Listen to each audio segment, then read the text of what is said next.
Assalamualaikum warahmatullahi wabarakatuh. Alhamdulillahi nahmaduhu wa nasta'inuhu wa nastaghfiruh wa na'udzu billahi min syururi anfusina wa min sayyiati a'malina.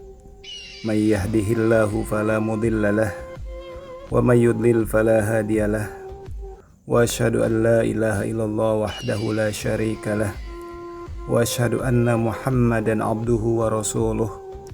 Allahumma sholli wa sallim wa barik ala nabiyyina Muhammadin wa ala alihi wa ashabihi ajma'in. Amma ba'd. Sahabat yang dirahmati oleh Allah, pertama-tama marilah kita panjatkan puji syukur kehadirat Allah Subhanahu wa taala yang telah memberikan kita nikmat iman, Islam serta kesehatan, sehingga sampai bulan Ramadan tahun ini kita bisa melaksanakannya dengan baik. Sholawat serta salam senantiasa kita aturkan kepada junjungan kita, baginda alam Nabi besar Muhammad sallallahu alaihi wasallam beserta keluarga, sahabatnya dan para pengikutnya hingga akhir zaman. Sahabat semuanya yang dirahmati oleh Allah, hari ini kita akan membahas sebuah topik yang sering kali disalahpahami dan bahkan dieksploitasi oleh banyak orang, yaitu tentang Imam Mahdi. Selama ini kita dicokoki dengan pemahaman bahwa di akhir zaman akan datang seorang sosok penyelamat yang akan mengubah dunia, menegakkan keadilan dan menghancurkan kezaliman. Dan ironisnya, banyak orang hanya pasrah dan menunggu, seolah-olah kita tidak perlu berbuat apa-apa karena akan datang seorang yang menyelesaikan semua masalah umat ini. Inilah kesalahan fatal yang dibuat oleh para ahli syariat yang hanya memahami Islam dari sisi lahiriah, tetapi gagal menangkap hakikatnya. Mereka mengajarkan kita untuk pasif, untuk menunggu sosok yang belum tentu kita jumpai. Padahal Islam tidak pernah mengajarkan ketergantungan seperti itu. Ketergantungan kepada manusia.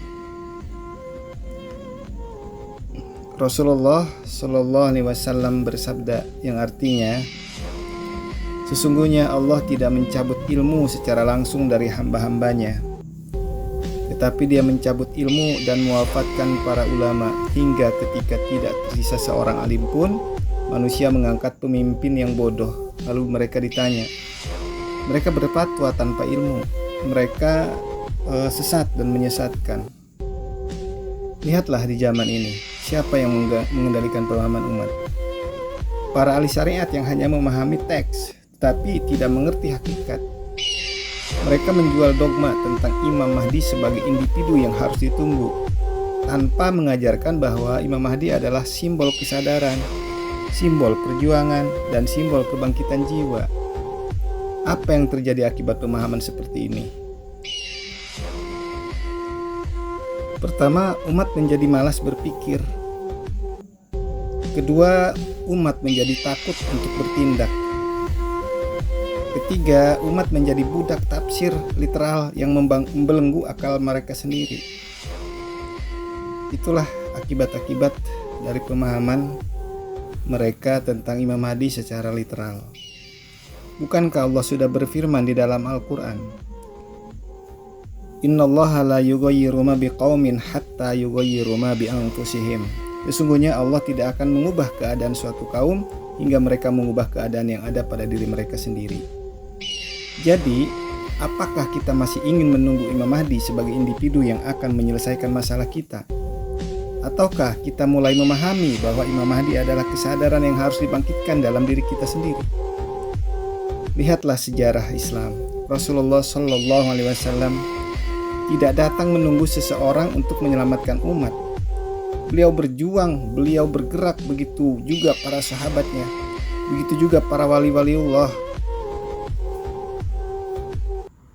Tetapi sekarang kita justru diajari oleh para ahli syariat bahwa solusi ada di luar diri kita, bahwa kita harus menunggu Imam Mahdi, bahwa kita harus pasrah dengan keadaan karena nanti akan datang seseorang yang mengubah dunia. Ini adalah pemahaman yang bodoh. Ini adalah penyakit yang harus dibasmi dari cara berpikir umat Islam. Jangan tertipu oleh mereka yang mengajarkan kefasipan. Islam adalah agama perjuangan, bukan agama menunggu.